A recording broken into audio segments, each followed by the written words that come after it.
बड़ी खबर आपको बता दें, छपरा हिंसा में पिटाई से घायल दूसरे युवक की मौत हो गई। पटना के रूबन अस्पताल में चल रहा था इलाज। मुर्गी फार्म में घुसने पर 3 युवकों की हुई थी पिटाई। पिटाई से एक युवक की पहले ही मौत हो चुकी है और पिटाई से घायल तीसरे युवक का इलाज जारी है। छपरा हिंसा के बाद एक्शन में प्रशासन नजर आ रहा है। पिटाई के आरोपी मुखिया पति के घर की कुर्की हुई है। 10 फरवरी तक इंटरनेट सेवा को अभी फिलहाल बंद रखा गया है।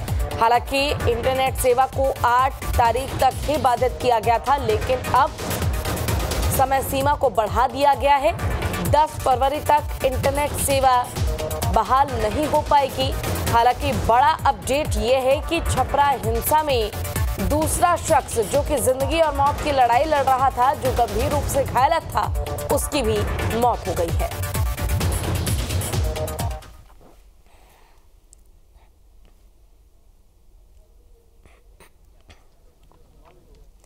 तो देखिए, आप इन तस्वीरों में देख पाएंगे कि किस तरह से परिजनों का रो रो कर बुरा हाल हो गया है। बेकसूर इन 3 युवकों को बेरहमी से पीटा गया और उसके बाद जातिगत रूप तो इस मामले ने लिया ही, लेकिन बड़ा अपडेट ये है कि जहां एक तरफ मुखिया पति के संपत्ति की कुर्की की गई है, तो वहीं दूसरी तरफ जो दूसरा शख्स जिंदगी और मौत की लड़ाई लड़ रहा था, वो अब नहीं है।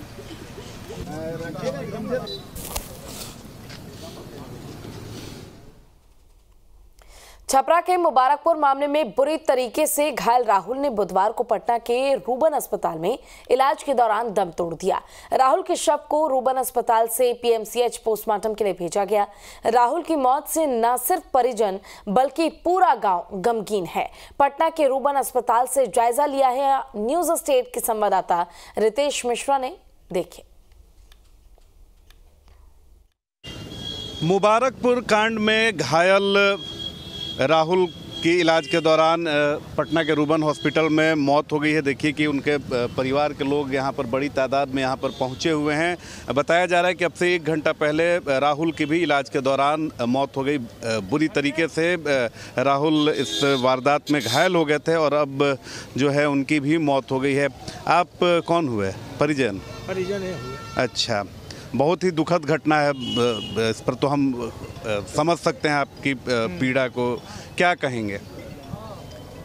इलाज के दौरान 4-5 दिन से इलाजरत था, सीरियस पोजीशन थी। आज डॉक्टर 1 घंटा पहले डिक्लेयर किए डेथ हो गई। पोस्टमार्टम में जा रहा है। परिवार से राय से आगे की कार्रवाई दाह संस्कार की राय से किया जाएगा। कुछ लोग गांव से भी आ रहा है। दुखद स्थिति है। देखिए कि सारे लोग यहाँ पर, ये रूबन हॉस्पिटल है और सारे लोग हैं। आप कौन हुए? हम बगल के गांव के रहने वाले हुए।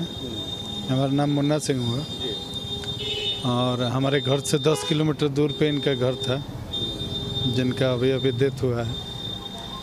और ये लोग तो बेचारे बाहर रहने वाले लड़का थे और काफ़ी व्यवहार कुशल लोग थे। अच्छा, राहुल पढ़ाई करता था? जी, ये पढ़ाई करते थे। कुछ ही दिन पहले बाहर से गांव आए थे और घटना के बारे में तो सारे लोगों को पता है ही, जो बहुत ही दुखद घटना घटा। तो हम समझ सकते हैं कि दुखद घटना है। उनके घर के कोई परिजन है कि नहीं यहाँ पर? परिजन तो अभी तो देखिए, सबसे बड़ी बात है कि यहाँ पर आप राहुल के गांव के हुए?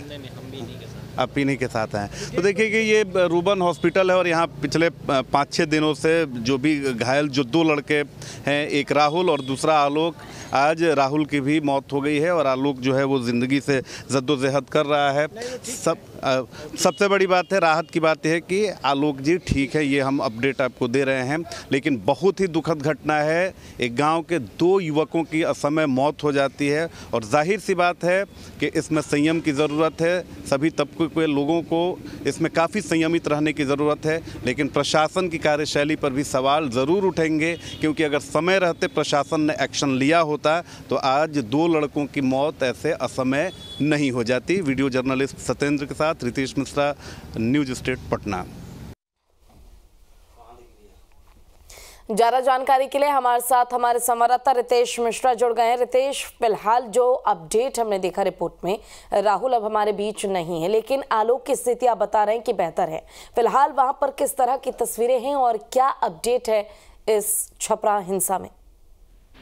देखिए, सबसे बड़ी बात है कि राहुल की कल रात 8 बजे पटना के रूबन अस्पताल में इलाज के दौरान मौत हुई। उसके बाद उसके शव को पीएमसीएच पोस्टमार्टम के लिए भेज दिया गया। देर रात पोस्टमार्टम भी हो गया। अब उसके अंतिम संस्कार को लेकर कुछ स्थिति स्पष्ट नहीं है कि अंतिम संस्कार जो होगा वो पटना में होगा या फिर उसके पैतृक गांव मुबारकपुर में होगा।